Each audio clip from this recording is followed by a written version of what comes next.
Uykusuz gecelerin, seni öldüren düşüncelerin, ahım ben olmayan da kaderin kimi hesap edecek? Her gece ağlayıp otağında, sevmediğin bir yatağında, benim adımı say ağlayacak, bana hitap edecek. Akrepler başına dayandı durup saat, geçmir zaman, of of aman aman. Batsın böyle dünya herkese yalan, geçmir zaman, of of aman aman.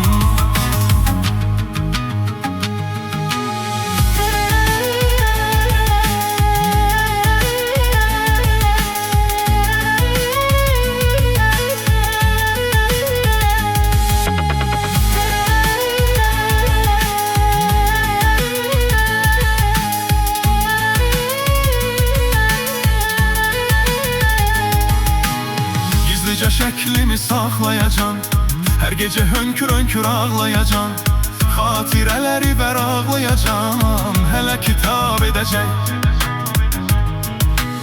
Gözlerinin yaşını yere eleyip, ruhunu hayallarına beleyip, özüne ele zulmeleyip, her an azap edecek. Akrepler başına dayandı durup saat, geçmir zaman, of of aman aman.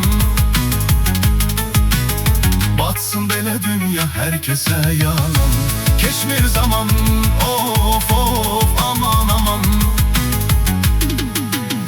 Akrepler başına dayandı durup saat, geçmir zaman, of of aman aman.